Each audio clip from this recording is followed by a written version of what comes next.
Good afternoon. My name is Aneez Esmail, and I'm one of the executive members of the CDBU, and I want to welcome you to this afternoon session. I think the morning session has been really good, very insightful, and as an activist, I suppose, when I used to work at the University of Manchester, I've begun to realize that although I got involved in issues around university governance, I didn't have a very clear idea about the sort of problems that I was fighting against or railing against, and also some of the things that we needed to do to change things. So it has been very, very useful, this morning session, to help, certainly me, and I hope for you, to begin to think of some sort of framework about what the key issues are, and also, most importantly, how we can perhaps go forward to change things, whether it's within the way that CDBU works in future, but also in the wider academic community. So it's a great pleasure. I'm going to be chairing the afternoon session, and our first speaker, Alex Bols, who is going to talk to us about what role should governing bodies have in academic governance. And then we will have Peter Scott, who will talk about university governance in its wider context. Then we'll have a short break after a discussion, and then we'll go into the final session later this afternoon. So I hope that you engage again as things happened in the morning session as well. So, Alex, yeah. Thank you very much indeed, and for inviting me here to speak today. So I've been asked to speak about about what role governing bodies should have in academic governance and assurance, and perhaps in the after-lunch slot I've been asked to be a little bit more provocative in terms of some of the questions that I'm asking. I should probably start by saying that I work at GuildHE, and so we're a representative body, but we work with 60 smaller and more specialist institutions, some of them newer entrants into the higher education sector, and so perhaps we'll also be coming from a slightly different starting point from some of the speakers this morning, although I have, of course, worked across the sector. So I've been working at national level organisations representing higher education institutions for over 20 years now. And during that time, there has been huge political interest in quality and standards. I think with these issues rarely having been out of the higher education headlines. So whether it was Margaret Hodges' focus on Mickey Mouse degrees, David Willett's interest in contact hours, Joe Johnson emphasis on grade inflation, or Michelle Donnellan's focusing on low-quality courses. And as someone whose role it's been to try and promote the importance of higher education and indeed secure more funding from government and an appropriate regulatory burden, these persistent concerns, perhaps without clear evidence of them having been resolved, has certainly made that job harder to be a champion of excellence of the sector. Now, whether there is a direct correlation to the rise in these questions and students paying for their education is difficult to say. But I think it's likely that these issues wouldn't have resonated quite as widely as they had if that hadn't been the case. And so whether you believe that there is a problem or not, at the very least there is perceived to be a problem. So as a sector, we are rightly proud of the autonomy that we have, and indeed we heard a lot about that in the sessions before lunch, and see that as one of the fundamental pillars on which the excellence of our UK higher education system is built.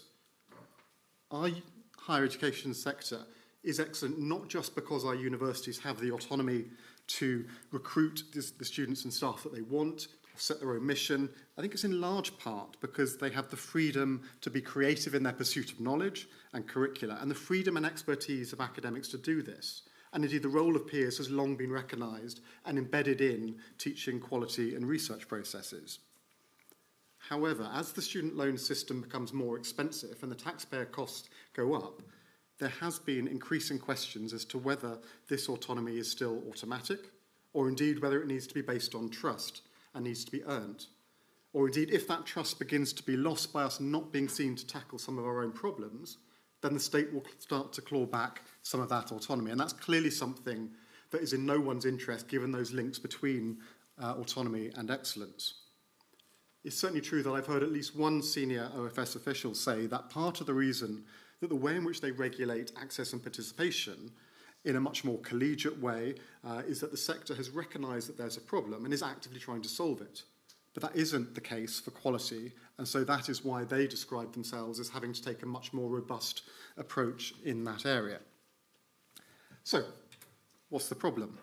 Just taking one element, grade inflation, between 2011 and 2021, the proportion of UK domiciled full-time first degree graduates attaining a first-class honours degree from an English higher education provider more than doubled, from just under 16% in 2011 to about 38% in 2021. If you look at first and 2-1s, that increased up to 85% in 2021 from 67% in 2016.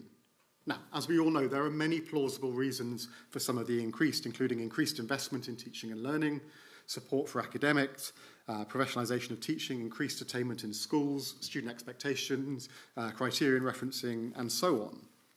And indeed, as a sector, these enhancements have gone alongside many interventions to ensure that academic standards remain robust, including some of the work that I've been quite involved with at GuildHE, working closely with Universities UK and QAA, including work on degree algorithms, degree classification descriptors, degree outcome statements, principles on external examining, as well as bring this all together under an umbrella of a sector-wide statement of intent to demonstrate our commitment to maintain robust academic standards and why we take this issue seriously. But if you do speak to people outside of higher education, the increases in the proportion of first and 2-1s are met with disbelief. And indeed, the OFS would say that much of that rise is unexplained. So there is a serious question for the sector that we've been doing all this work over a number of years, and yet the proportion of first still continues to increase. So there is therefore a strong case to be made that the sector needs to grasp this nettle even more firmly if we want to continue to protect our right to tackle these issues without excessive external intervention. So, how do we as a sector go about tackling questions of quality and standard? Firstly, despite all the work that we in the UK have done at a sector level, and indeed the national commitments that we've made on behalf of the sector to bring the proportion of good degrees to pre-pandemic levels, we had a little bit of the first drop ever last academic year and continue to hope that will decrease again this year. But as I mentioned earlier, ultimately all universities are autonomous institutions and so are therefore responsible for protecting their own academic standards, and therefore the question of university governance comes to the fore. So, as we've been discussing today, university governance can broadly be defined as academic and corporate governance, but as we've already touched on, there's been an increasing blurring of the lines between the two. When I was a student union president back in the late 1990s, and therefore sitting on both Senate and Council, there was a clear delineation between Senate leading on academic issues and Council leading on money issues. And this separation of academic from corporate governance was seen as sacrosanct and something to be jealously protected. This shared form of governance rested on the assumption that academics, the faculties, should hold a substantial role in decision-making alongside the institution's key stakeholders. Whilst many in higher education would still wish to protect this distinction, there is little doubt that over the last 2 decades, the position of the Council or the Board of Governors has become ever more dominant. And this has gone in tandem with managerialist approaches in higher education, with government expectations that public funding be accompanied by greater accountability through external quality assurance processes to provide greater transparency. Over this period, more generally, there's been a shift from trusted public services that self-regulate themselves towards much greater demand for accountability, which has resulted, as we all know, from a shift from self-regulation to co-regulation to indeed just regulation. So, I mentioned earlier the work that GuildHE in the UK have been doing on securing robust academic standards. One of the strands over the last year that we've been working on with Advanced HE and the Committee of University Chairs has been to explore academic governance and assurance. And some of the tensions arising from the blurring of the boundaries between the academic and the corporate governance. So in spring this year, our 4 organisations ran a series of workshops, and one of the things I think that came out most strikingly for me was the descriptions of the robust internal academic governance procedures within many institutions that they were outlining. We heard from a number of institutions dealing with issues of academic quality and standards throughout their committee structure. So from the departmental level, which was able to look at student attainment over time in particular subjects, to the faculty or the institution level, considering comparability of outcomes across different subject areas, that say there aren't significantly more firsts in the law department than in nursing. There are examples of the Academic Quality Committee or Senate commissioning deep dives to explore academic issues within the institution, such as awarding gaps between white and black and minority ethnic students. In the survey that we ran with UK before Christmas, by far the highest response to the survey, with almost all agreeing, was that the governing body received significant assurance from the work of the academic board. And as a governor myself, I do wonder whether all governors know about all of the processes that go on within institutions, and therefore whether it might be helpful to have an internal academic governance mapping document so they can actually sort of see that as part of their induction. But if I was to be provocative, I wonder whether these academic governance processes are equally robust in all universities. And if they were as robust as everyone likes to say, surely we wouldn't have had so many questions about quality and standards in universities. I've certainly seen quite large university senate meetings where there's little opportunity to get beyond skin-deep questions on many issues. University senate can sometimes become quite a process-focused committee, approving papers from subcommittees rather than actively setting the academic strategy of the institution. Or in some smaller institutions where the professoriate is quite small in number and therefore sometimes feel less able to challenge senior leaders than might be suggested as being the ideal. I think there are also questions about the increasing reliance on data and metrics when looking at quality, and whether all members of the various subcommittees within institutions all have the right skills to be able to appropriately scrutinise the figure and work out what meaningful difference is and isn't. So I think whilst there may be robust academic governance processes in some institutions, I do wonder whether we can say hand on heart whether that is the case in all institutions and all parts of all institutions. There is certainly therefore more work that can be done to enhance internal academic processes to ensure that they are fit for purpose.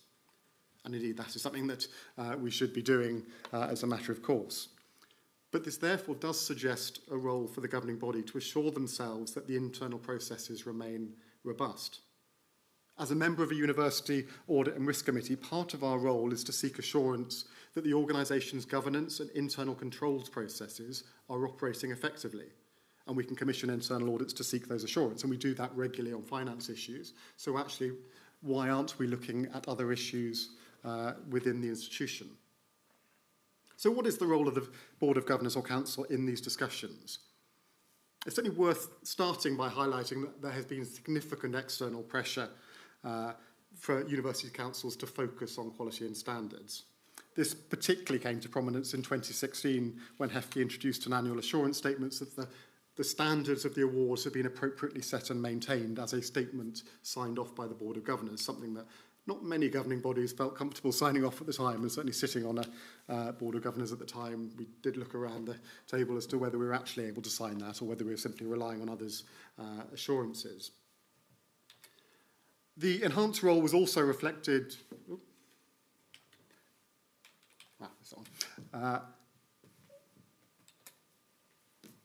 The enhanced role was also reflected in the revised CUC Code of Governance in 2020, which highlighted that the governing body should be actively seeking and receiving assurance, as well as receiving assurance that the specific academic risks are being effectively managed. I think this inclusion of the word actively suggests something more than simply relying on the Senate or other bodies undertaking this on their behalf. So following the 2016 GuildHE assurance, annual assurance, many institutions looked at their university councils and how they could better engage on academic issues. As mentioned before, it's important for governing bodies to remember that they don't have to do all of this themselves, and as I'm sure you'd recognise, that even if they did, they probably wouldn't have the credibility to assume that responsibility themselves anyway. But the question becomes, how can they receive assurances that academic governance processes are effective and where they can enhance the processes further? So I mentioned earlier the survey that we did with Universities UK considering academic governance, and I just wanted to pull out a couple of the results from that. So the first point implicitly recognises that historically university councils don't necessarily have the skills and knowledge amongst their members to be able to undertake this role. I think it's probably fair to say that this has changed in recent years, with almost all respondents agreeing that they now have governors nominated from Senate, and increasing numbers of governing bodies also identify an independent or lay governor to observe Senate meetings. And at least one institution noted that they have an annual joint meeting between the Senate and Council. So the flow of understanding between Senate and Council has been improving, and I think enabling greater reliance to be placed on the academic governance processes. Many governing bodies now include academic governance expertise in their skills matrix when recruiting new governors. And there are more institutions appointing independent governors for their quality and academic skill set. So this means that there is both internal and external academic expertise on the University Council, and so bringing independent perspectives from other universities. It's also been recognised that all governors should have a better understanding of these issues, not just the nominated academic governor, so that they can at least ask the right questions and understand the answers. And this has resulted in training on academic issues, both for new governors as part of induction processes, but also ongoing training for the governing body. But also ensuring that council are presented with the right information and opportunities to discuss these issues. In most universities, this has included the development of annual degree outcome statements, looking at the profile of awards over a 5-year period usually, an annual quality report submitted to the governing body, and monitoring compliance with the OFS's B conditions looking at quality. And these reports provide clarity that governors require to focus their attention where most needed. And the final area I wanted to pull out from the survey results were that some of the structures through which governors get engaged. The political and regulatory interest in this topic means that quality and standards are likely to be rising up institutional risk registers, and how governing bodies, and in particular audit and risk committees, can assure themselves, I think, is a key issue. And it is interesting to note that around 20% of respondents to the survey have already established an academic committee of the board, academic committee of Senate, that is of Council that is separate to Senate. So this board committee aims to provide active assurance for independent members of the board. But now, clearly, as a whole, it should be noted that boards and councils have undoubtedly got closer to and sought to focus more forensically on academic issues. The extent to which this happens varies, as indeed it does within internal processes, and can be squeezed up against other matters for consideration, particularly if an institution is facing financial challenges, for example, and that some of those challenges around where finances come up against other decisions was highlighted by a number of the speakers this morning. Now, there's clearly still a degree of nervousness about this in some institutions, where concern about the possible overlap with academic board and the questions about whether these subcommittees of the board actually work in practice. But as a whole, I would say that the increase in the number of governors appointed with an understanding of higher education, a better induction and training for governors, and developing a culture of academic assurance amongst council members means that actually councils increasingly have the competence and confidence to explore these issues in more detail. But this doesn't yet quite get to the nub of the issue of what is the role of the governing body and what it should be in relation to quality and standards. Is it just about assuring itself that the internal academic governance processes are robust? Or going further, setting the institutional risk appetite and overarching organisational strategy, and ensuring that they have enough expertise to be able to ask the right questions and understand the answers? With the expectations, particularly in England from the OFS, that the governing body oversees compliance with their conditions, should they have a wider role in probing the organisation's RAG rating of the different OFS conditions of registration, assuring themselves of the university's compliance, and that might suggest a more active role in commissioning internal audits or examining these issues through board committees. There might also be a role for governing body to prompt the management where they think that a risk hasn't been managed properly, or indeed that the actions of the management that have been put in place haven't actually had an impact. So we've all seen on boards, we've seen extensive NSS action plans that are still resulting in the same issues being highlighted by the NSS results year after year after year. So to conclude, would we want to go back to a situation where academic governance is completely separate from corporate governance? I think even if we could go back, and I don't think that's actually possible now, given that genie is out of the bottle on that one, and certainly the regulators will maintain their expectations and their interests. But I think even if we could, I would argue that we probably shouldn't anyway. I would argue that teaching, quality and research are the core activities of universities, and so governing bodies shouldn't completely exclude themselves from this activity as a matter of principle. There are a number of clear roles that governing bodies have in relation to academic governance, including assurance, compliance and setting strategy. But I would also argue that there have been many benefits of having university councils getting more interested in these issues, including having a semi-independent group considering the robustness of processes and holding the feet of management to the fire to ensure that issues are investigated and followed up. As highlighted at the beginning, the fact that issues of quality and standards continue to resonate with politicians and the wider public suggests that we haven't done enough to tackle these perceptions or demonstrate action. Enhancing the role of the Board of Governors is just part of that, which includes more focus on strengthening internal governance, academic governance processes. But evolving the role of the board will add to the external perception of having more independent scrutiny and actually be more likely to safeguard the central role of academics in internal academic governance processes in the future. Thank you very much indeed. So, Peter, Scott next. We'll do the same format as in the morning, so we'll have both speeches and then we'll have the discussions. Okay? Well, thank you very much for inviting me to speak at the symposium. I want to start with an assertion which may actually sound a bit heretical to members of CDBU. And it's this, that we spend actually rather too much time focusing on and often complaining about the kind of minutiae of university governing bodies, their legitimacy, their representativeness, their efficiency, and so on, and actually rather too little time understanding the wider environment in which they operate.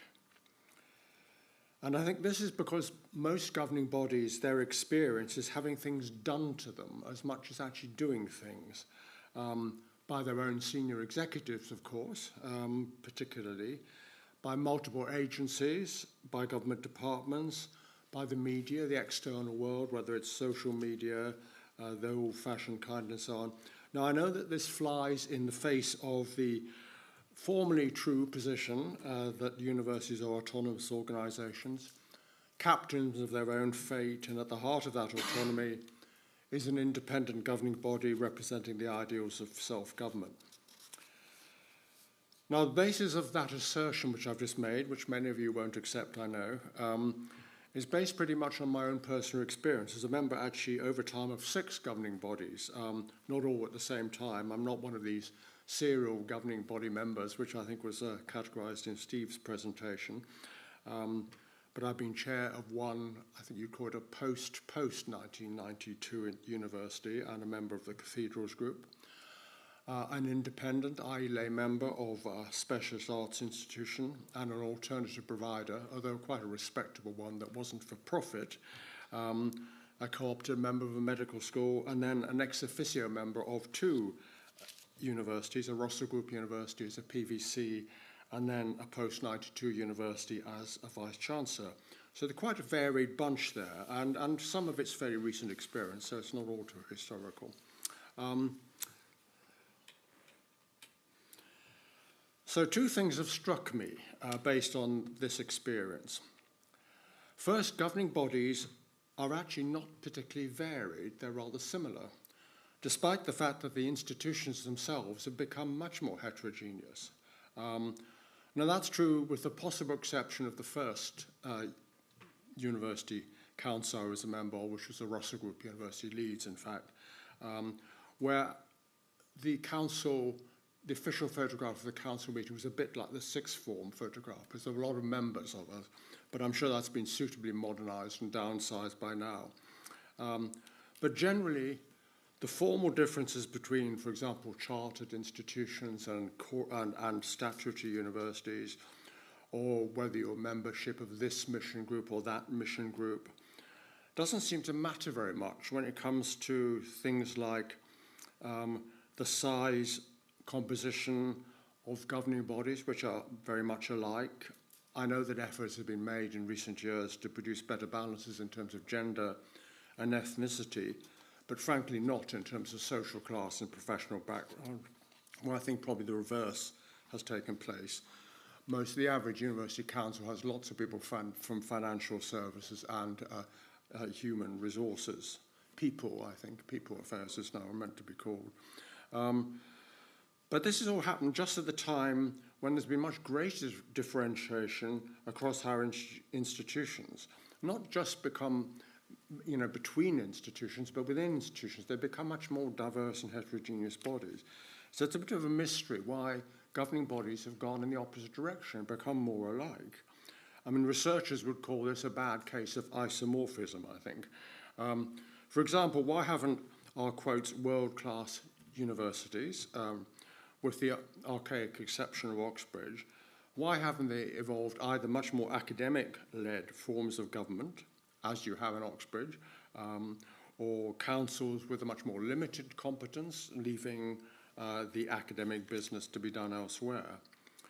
And why don't those institutions which see themselves as much more entrepreneurial or much more community-focused, why don't they either have, if they're more entrepreneurial, more quasi-executive boards, or if they want to be genuinely community-focused, why don't they have more democratic governing bodies?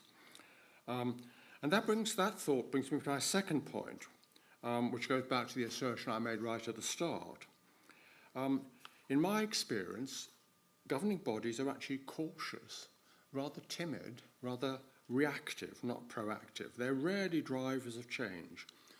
They focus on financial sustainability, which incidentally, because people's jobs rely on financial sustainability, I don't see as a bad thing. They focus on big capital projects. They focus on reputation safeguarding and enhancing.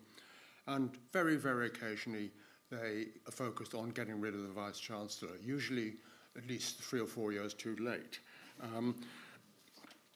All those sort of ambitious size and shape exercises which we hear so much about nowadays, which tend to be a sort of a disguise for closures and redundancies and other forms of restructuring.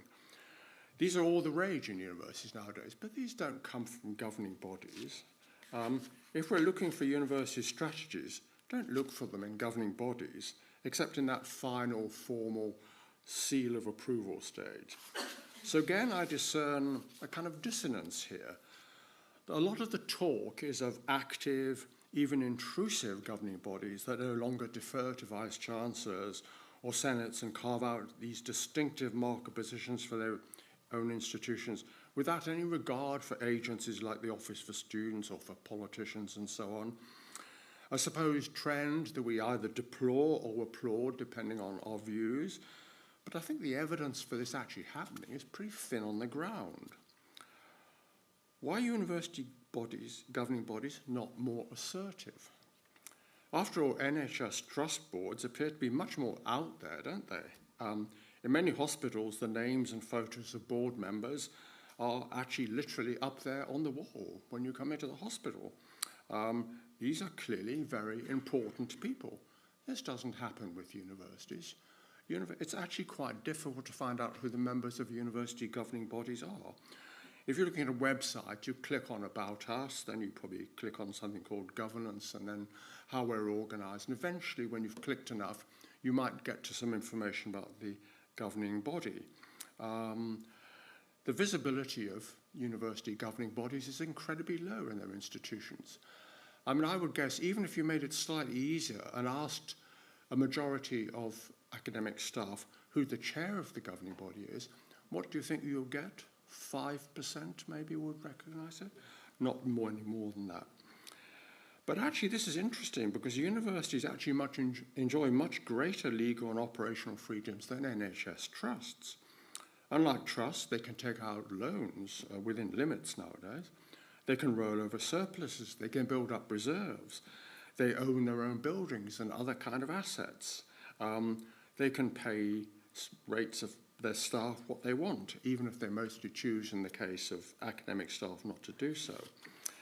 And the face of it, university governing bodies should be much more assertive and directive than NHS trusts, but that doesn't seem to be the case.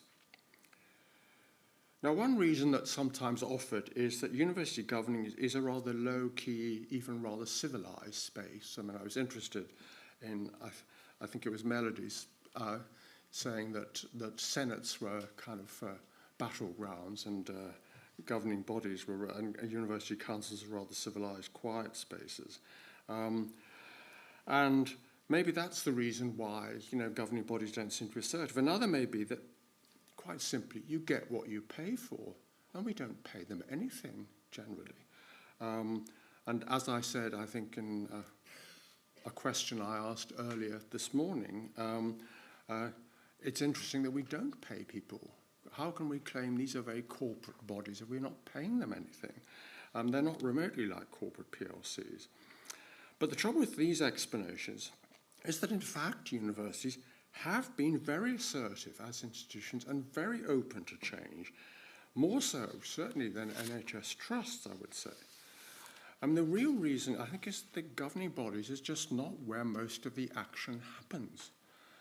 To understand how governance works in higher education, in the sense of where important decisions effectively get taken, and explain the dynamism of institutions, but I think there's no doubt universities have been dynamic and very successful institutions.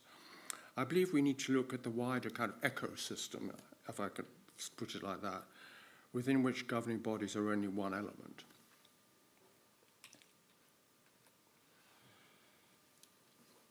First, there's the wider and increasingly kind of heavy superstructure. Ministers write more and more frequent letters of guidance, in effect not of guidance, but of command, not directly to universities, of course, but indirectly through the Office for Students. Intermediary bodies have changed out of all recognition. Just compare the old University Grants Committee or even the Higher Education Funding Council for England. Even in its most dirigiste moment, this was quite unlike the Office for Students, the ambitions for which now extend to being its own, quote, independent quality body, which I find a strange notion. Regulation, in practice, has turned out to be a far more effective instrument of control and surveillance than funding ever was. We used to look askance at the NHS with its command and control superstructure. No longer. We're getting there, and we're getting there quite fast. And I haven't even mentioned the burden of legislation, which Jill Evans mentioned earlier. All those new bits of legislation, particularly at the moment on freedom of speech and academic freedom, also on apolitical procurement and so on. So that's the first layer. Then the next layer is executive governance. Now, you might find that a contradiction in terms to talk about executive governance. And I'm not necessarily thinking of the sort of personal power of those overpaid vice-chancellors. I'm thinking much more in the terms of a growth of a very substantial management class in universities. Not just senior management teams, deans, heads of department, and it goes all the way down to people who take on roles as leads for this and that and the other thing.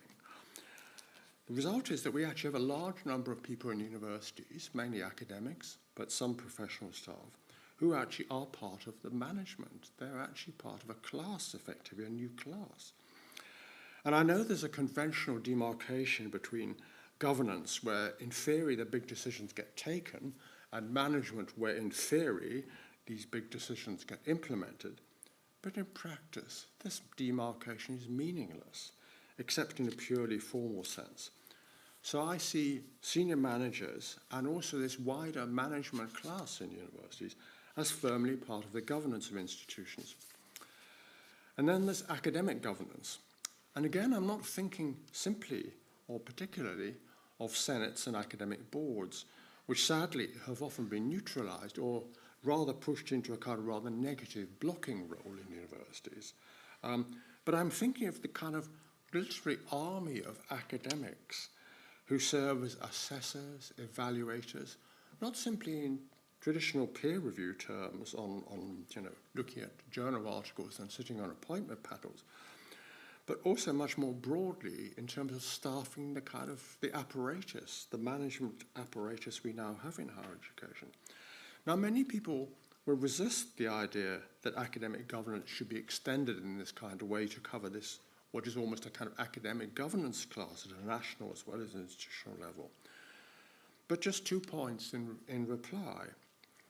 First, the strategies available to universities are constrained as well as facilitated by the values of this widely distributed academic governance class. And these values are shifting quite dramatically, away perhaps some of the values that we in this room might particularly value. And secondly, much of the policy shaping and surveillance done both at the level of the national superstructure and at the institutional level, they would be quite impossible without the active connivance of large groups of academics.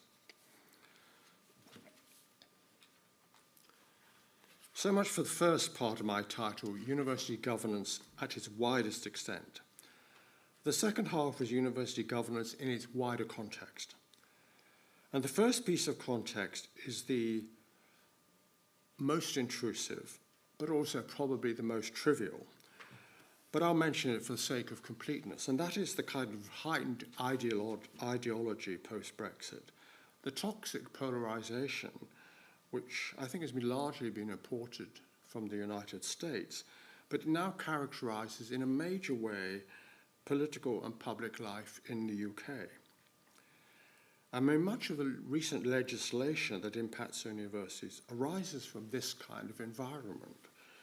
I mean, universities, because of their closely guarded autonomy, which they hope, perhaps rather vainly, can insulate them from this political turbulence, and also their much more genuine and necessary commitment to rational critical inquiry, find it, I think, particularly difficult to cope with this new climate of polarization, which sadly, as has been mentioned several times before, has been accompanied by a kind of a backlash against universities themselves. And governing bodies themselves, frankly, find themselves with a whole set of duties and responsibilities which, frankly, make little sense to them. Their members are not generally very political animals. But the really two important bits of wider context are first the fact that we now have a mass system of higher education in which access to higher education is taken on something of being a right or entitlement, certainly for the middle class in its widest sense. And secondly, we now live in a knowledge-based economy in which university-generated skills and knowledge are seen as playing a pivotal role, not only in economic wealth, but also in social well-being. Now, from the perspective of governance, perhaps these two big changes pull in opposite directions.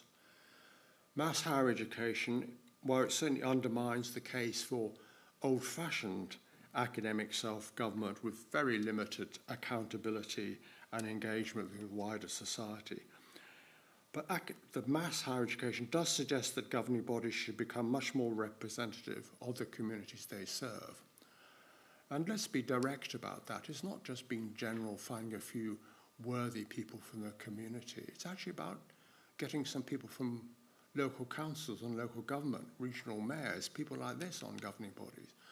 I do find it extraordinary that Sadiq Khan, as the Mayor of London, has great power over our public transport, planning issues, but he has absolute, and has responsibilities for economic well-being in London, but he has absolutely no powers over further and higher education, or no engagement, effectively, with further and higher education in London.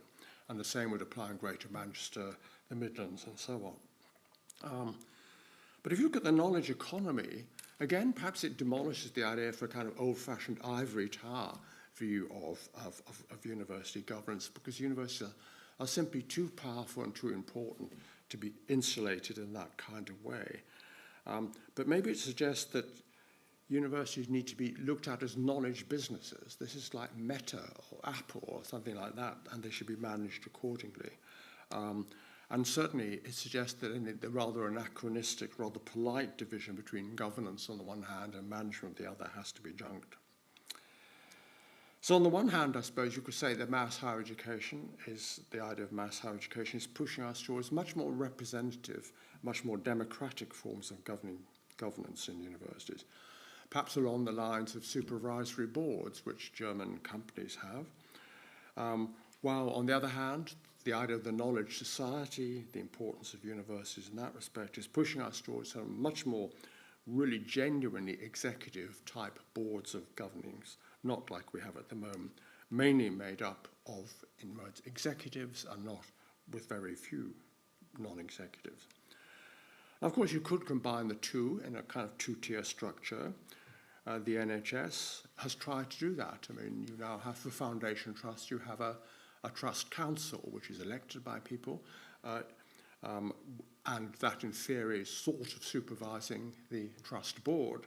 In reality, it's nothing like that. Councils have turned out to be pretty much what I call toothless stakeholder forums, and that's the last thing we would want, I think, in terms of higher education. So we need to avoid that mistake. Now, I apologize to you all for speaking in these rather contrarian terms about university governments. In my blurb for the talk, which I gave, I referred to the famous resolution in the House of Commons in 1780 in the name of the MP Dunning. And that resolution said that the powers of the Crown have increased, are increasing, and ought to be diminished. And I said maybe that sort of applies to how many people feel about university governance. But I felt it was important nevertheless, and I'll come back to that in a moment, to offer, if only for debate, a kind of an alternative narrative to the standard one, that university governing bodies are acting in an increasingly corporate manner, rather like the other standard narratives we have about the inexorable managerialism or the rampant marketization. I'm not saying these things are untrue, but they need to be understood in a far more nuanced way than they generally are in public debate. The 1780 motion, of course, in the House of Commons, in referring to the Crown, was thinking not so much of the monarch in a personal sense, whose powers even then were clearly in decline, but about the monarchical powers that were exercised by ministers. And I think that's pretty much still with us, that problem, isn't it? Think of the prorogation of Parliament 2 years ago, and there have been many other instances as well of a kind of overreach by ministers. And if you pursue that analogy, which I would do, and I'm almost finished, if we believe that UK higher education is suffering from some kind of corporate overreach, and I believe that, and I think many people in this room will believe that too, maybe we shouldn't actually pin it all on university governing bodies who frankly have a bit of a bit part in this process, and maybe look at the wider governance ecosystem, especially perhaps at the system superstructure and at the senior executive and management class levels. Thank you. We'll leave aside about 15 minutes for discussion now and take questions from the floor. So the mic goes to there. Oh, hi, my name's Susan Bruce. This is a question mainly for Alex, but I think it does also incorporate some of the things from that Peter was talking about as well. You started off, Alex, with grade inflation, and OFS saying that much of the grade inflation was unexplained. But surely much of it is explained, and is explained by league tables rewarding universities for the proportion of good degrees, which meant that lots of institutions either introduced things like step marking or fiddled their algorithms in order to better their proportions of good degrees. And now that the tide has turned against good degrees, a lot of universities are fiddling their algorithms to make sure that not so many students get good degrees anymore. So this is a kind of fairly obvious kind of consequence of marketization that also, importantly, not really to do with the academic judgments that anybody makes when they are marking a student essay, for example. Now, it seems to me that that also kind of raises questions about the nature of what you were sort of calling, I think, academic governance, because the first place that those sorts of decisions get discussed is Senate. And at Senate, in my experience of these things, a lot of the people who are ordinary academics, some of whom will be kind of in that sort of middle management role as head of school or so forth, might argue against this kind of these kind of practices, but they rarely win because now senates are full, mostly in many institutions, of people who are there in an ex officio capacity who will vote with the senior leadership team. So I suppose that so one of the questions is sort of like about kind of how what we define by academic governance, whether academic governance means anything in that kind of context. And then it was occurring to me that it raises two other things, which is about the sort of structural ways in which those debates, where at least in many senates, these kinds of arguments at least get articulated, but the way in which the arguments that may happen at senates then, or may articulated and be lost at Senate, then get reported to councils and governing bodies is also an issue. And I guess the other thing that's kind of been sort of ticking around all the time in a lot of these discussions is that is where dissent often articulated dissent often comes from. And often in my experience, it comes from one faculty, which is basically Faculty of Humanities and Social Sciences. And it doesn't tend to come so much from natural sciences, even elected members, elected senators, for example, of natural sciences and health. So discipline has sort of been left out of these discussions, it seems to me, over the course of the day, and it seems to me that it plays a role. So there you go, a long and perhaps not well-articulated question. Yeah, I don't know if I could find the question in there, but I'll let Alex respond. It was thank you, Susan, a fascinating set of thoughts, and indeed it actually probably reflects quite a lot of what I was saying in the sense that actually I hugely value the important role of universities as autonomous institutions able to set their academic standards. I suppose the challenge we've got, particularly from politicians and the media and so on, is that unless we're seen to be taking that responsibility seriously and responding when there seem to be questions, then that essentially makes it easier for them to come in and essentially sort of reduce some of the autonomy that institutions have. And so in a sense, I suppose I was making a plea that the academic governance processes within institutions, all the way up from the departmental committee through the school faculty, all the way up through university committees, has the potential to be a hugely robust structure of academic governance to ensure that academic standards, teaching and learning issues are dealt with robustly, and that we're then able to respond rigorously to those kind of debates when they are raised by politicians. But at the moment, that it's hard to be able to point. Well, the fact that things like grade inflation are happening and things like league tables are certainly some of the drivers for that, and there are a whole series of other things that are in the unexplained category. There are other very, very good explainable reasons why grade improvement has happened, but there are other bits that are less explainable and perhaps reflect some of those reasons. But if the academic governance structures within institutions aren't looking at those and challenging them robustly, then in a sense that's where the external pressures come in to look at. The expectation is that someone needs to come in and do that, and the OFS at the moment see that as their role.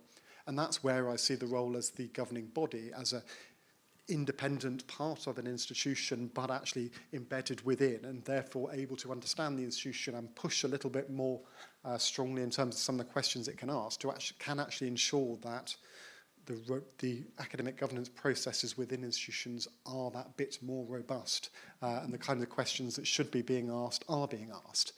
I'm not necessarily sure all governing bodies are currently undertaking that role, and there's perhaps more they could be done to support them to do that. Peter, do you want to make it, because there was a comment? Well, just a brief comment. I find it quite difficult to imagine the circumstances in which a university council would say, hang on a minute, we're offering too many firsts and too ones, and therefore we actually want to go down in the league tables. League tables are an incredibly powerful instrument, I think, nowadays. They explain an awful lot of things about lots of things, baby. I'm not just thinking of public league tables, but I'm thinking of all the performance indicators. Not used? Sorry. Sorry, did you hear most of what I said? Probably you did, yeah. It's just for the recording. I think league tables is not just league tables in terms of what's published in the media, it's also all those performance indicators which universities have to report on. My favourite story, I'll just digress for just a brief moment, was in the case of the United States, where one of the published league tables, one of their indicators was the proportion of alumni who had given to the university in the last 5 years. And one Ivy League university dealt with this problem very neatly, because if someone hadn't given them any money in the last 5 years, they assumed they were dead. Question there. A question for Peter. Interesting that you put up the idea of universities as knowledge businesses.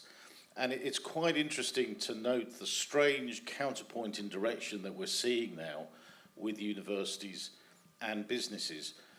Because there are some universities that operate as knowledge businesses. I work for one such university, it's postgraduate only, and it operates as a consultancy in all but name. However, is this the way we want our universities to go? Because universities offer so much more than simply a business, not just forgetting about the arts, a huge part of what universities are about, that don't so easily operate as businesses and generate activities that generate income, but also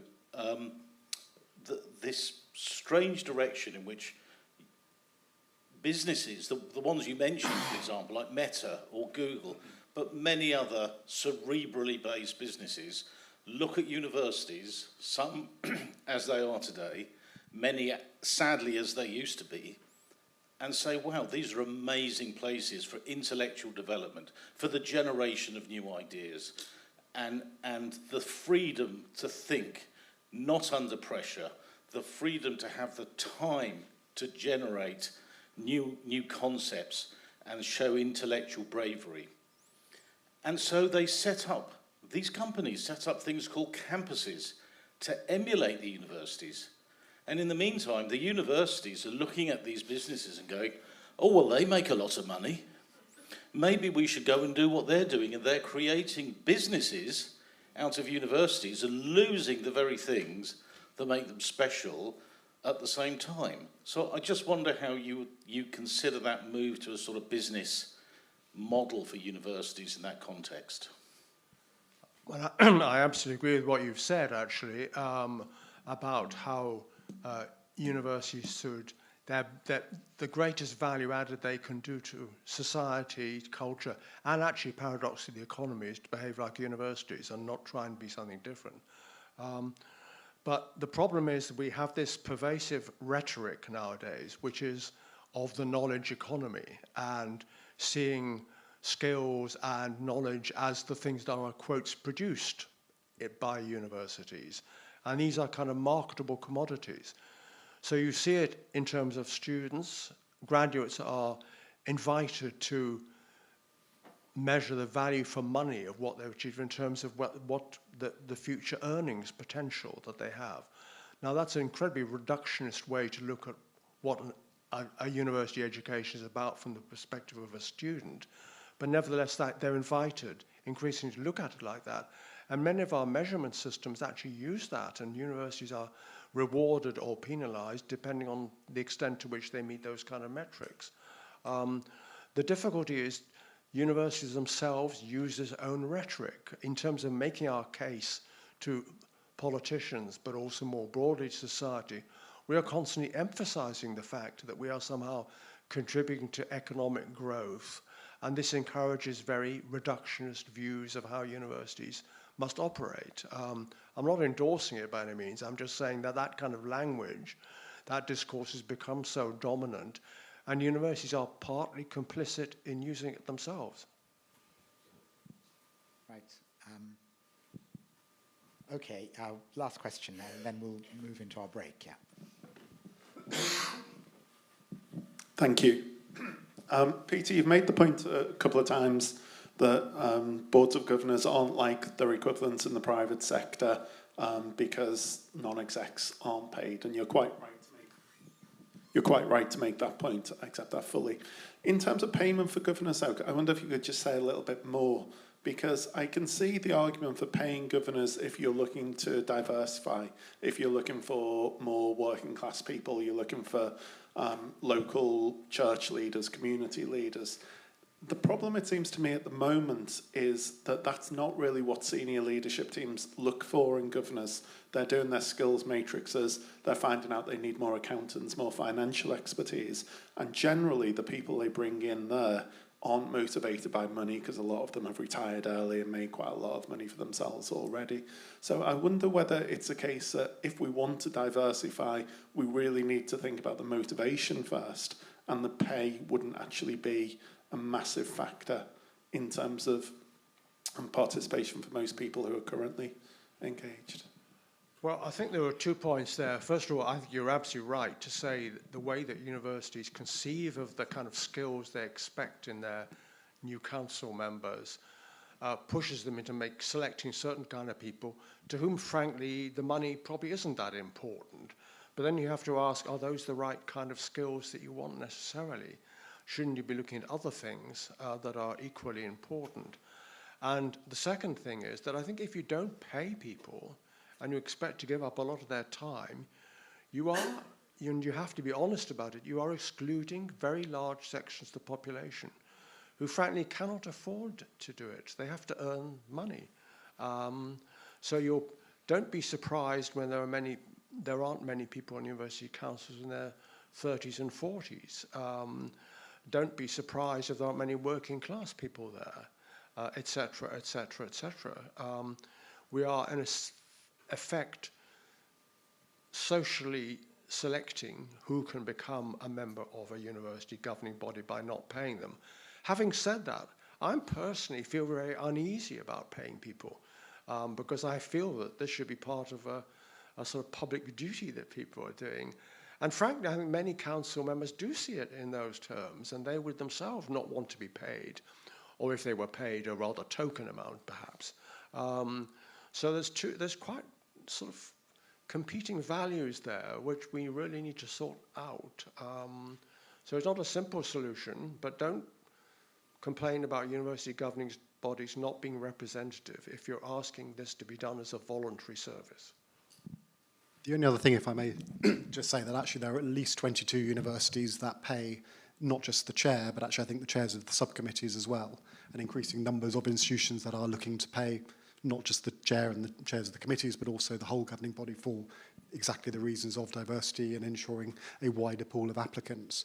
Indeed. The chair of CUC a couple of years ago was paid £30,000 a year by his university and ended up going in 2 days a week. Is that governance? Well, or is that's that probably what the management? Vice-Chancellor It's a different doesn't question. want. That's why actually absolutely, senior managers absolutely. don't want council members to turn up too much. Absolutely, but these kind of questions are being increasingly happening within institutions at the moment.